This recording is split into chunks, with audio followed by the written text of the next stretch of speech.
Right, this is the Microfreak tips part 4. Okay.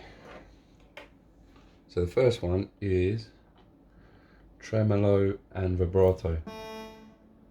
Let's just make sure there's no effects on anything. That's fine. Okay, so yeah, tremolo and vibrato. So it's easy. You put pitch to LFO and you've got vibrato. But if you want tremolo, you can't modulate the volume. So a good way to do it is modulate the sustain. So I'll put the sustain on a sine 1 and we'll send that to an envelope.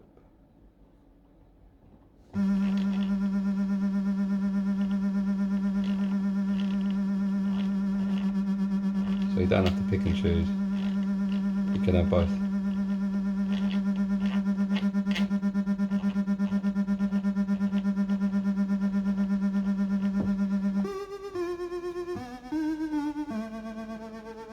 Quite good for a spooky sound.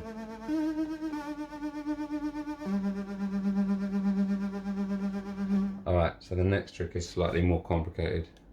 We'll go on to the next one. Okay, so the next one is how to do those dubstep bass lines that change the LFO rhythm as they're playing. So what I like to do is I'll get a wavetable up to start with. Something like that.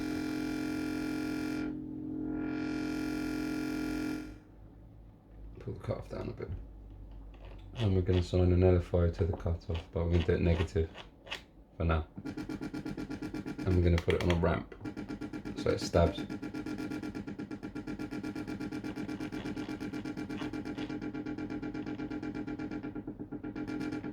That's fine for now. Okay, so now we're going to record a sequence. And the sequence isn't going to be anything great. We're just going to hold all the notes. So now if I played it, it's just a continuous loop. Next thing I'm going to do is press record and press shift and bring it down to just 4 notes.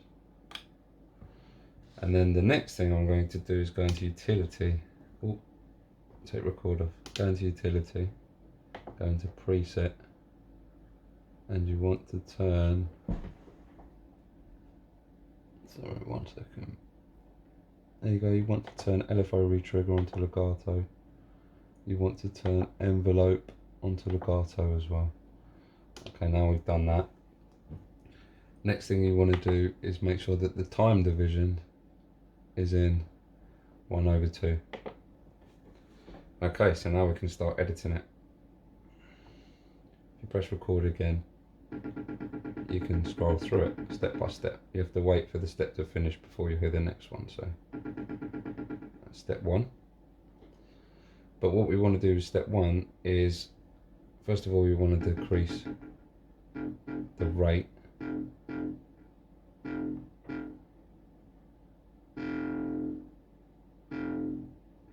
So we take that, and then we want to send it in a positive direction, because we want this one to warp upwards.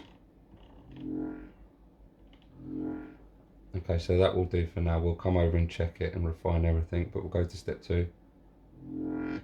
We want this to be the opposite. Negative and faster.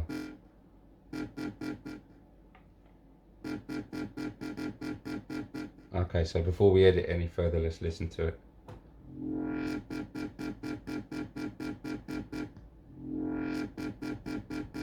Okay, that worked a lot quicker this time, so that's good.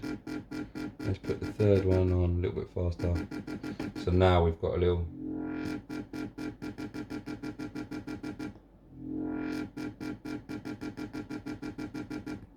We put that to a beat. If I can find one.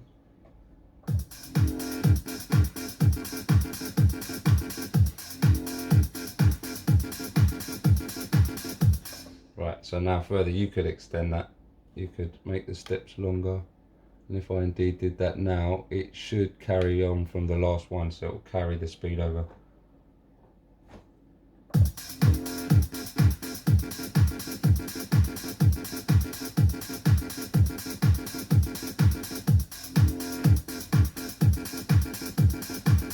Now you don't just have to set LFO to the cutoff, you could set it to the wavetable position, you could set it to loads of different things at the same time, and then that would make the sound more interesting. Okay, so that's that one. Okay, so the next one was Dissonance. So if I hold a chord like that, and then I was to get a bandpass filter and put it on an LFO.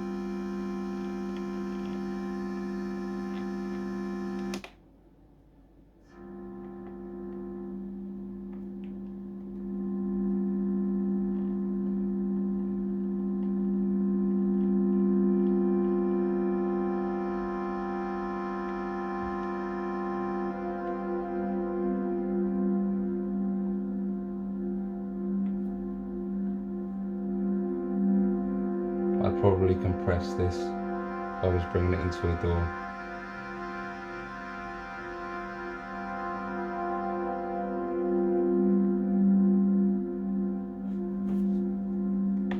And then from here, you could get the keyboard tuning, and you could decrease it a little.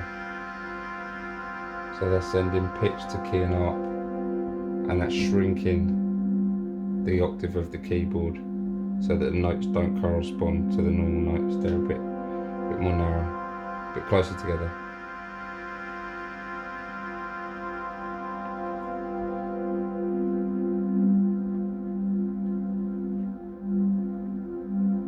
A bit more width. That's instant atmosphere for a track, that is, and then you can delay other notes. So.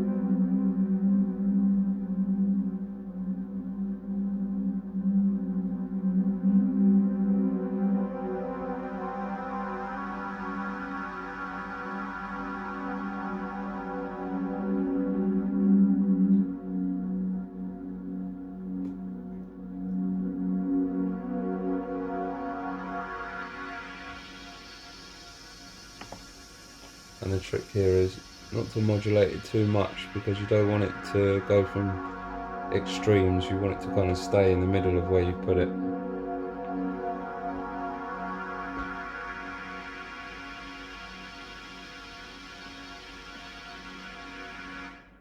Okay, that's that one. Alright, so the next one is, there's a new synth out called Liven, or it's coming out. And it's old one.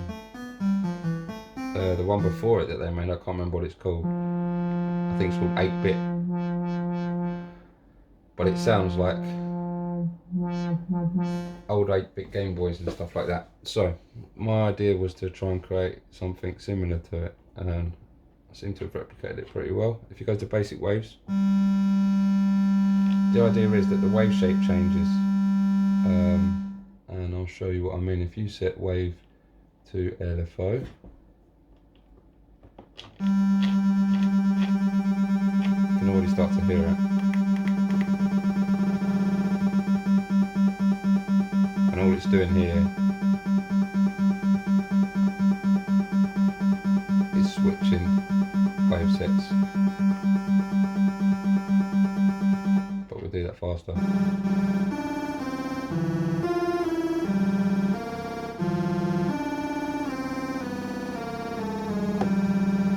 I'd imagine you can set the cutoff to it as well on that synth, so let's do that as well.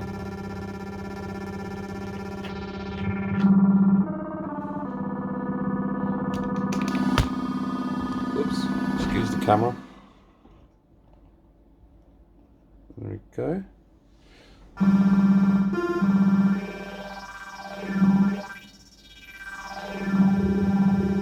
Definitely really interesting. Okay, so the next one is FM for bass. I always hear people making nice pluck sounds and nice pads and stuff, but really for me FM bass is FM is almost designed for bass. So what I like to do is I like to get the shape and max it. I like to get the timbre and max it straight away, and then that just leaves me with wave.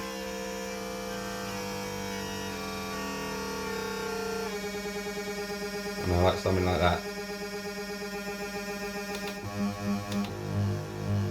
And then once you've done that and you've got your tuning, pull down shape to where you like it. You've got a nice gritty tone. Then from here, if you put on spread, and we'll make sure that it's not too spread.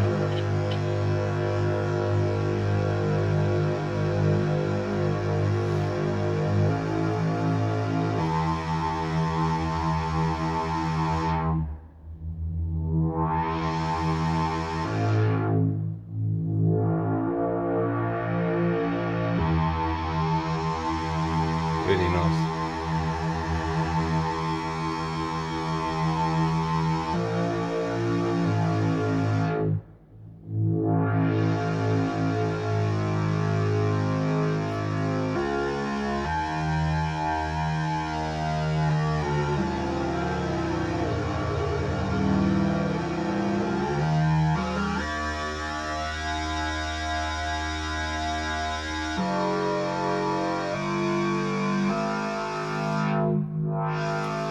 So that's really nice.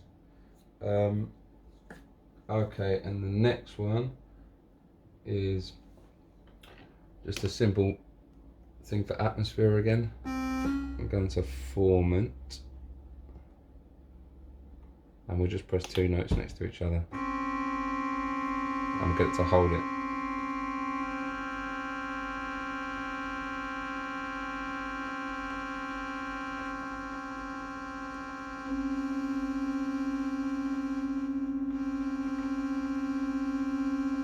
Okay, maybe not formant, let's try and find something a bit more, something with chorus on it.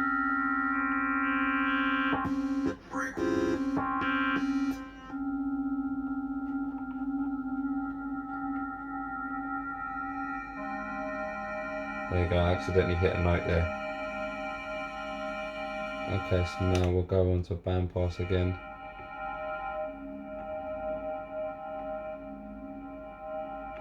And we'll stick an LFO.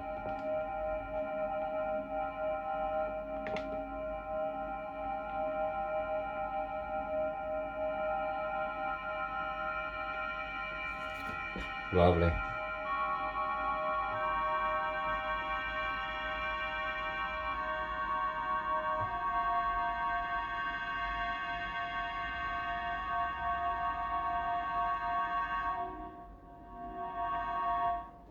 Okay, and then the last one was something that someone requested. I'll probably go into this in more detail. I might have to look at the manual again myself and the update list, but I've got the Microfreak synced to the Novation circuit tracks, and somewhere here I have a sequence, and if I am to play this, it should all sync together. There we go. Now I have 2 sequences here, and notice when I switch, it doesn't care, it'll just switch instantly. That's really good for switches and changes. There's something else I discovered today that I probably wouldn't have discovered if it wasn't for this person asking me to do this again, so shout out to this guy, is that if you was to record automation on this,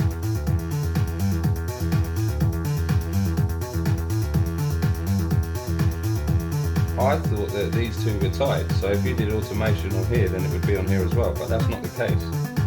So this could have different automation.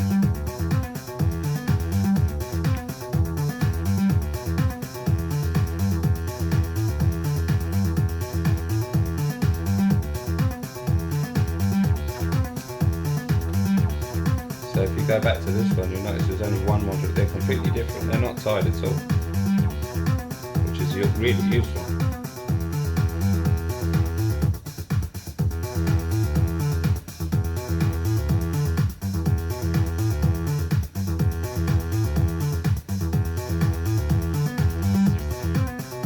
different things set on them. Now the way I've got it set to the circuit tracks is it's just a start and stop. The audio is being fed into the circuit track, so I can duck the volume and bring it in when I want to bring it in and out, but you don't have the same control as if you press shift them in.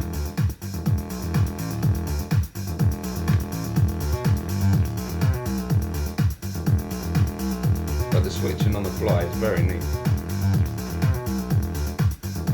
And then if I change patch,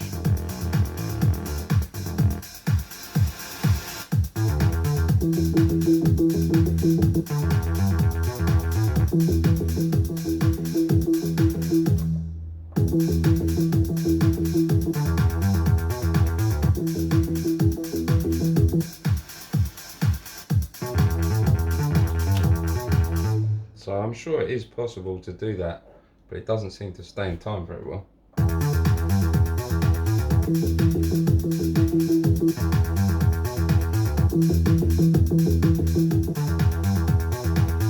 You can hear it having to think.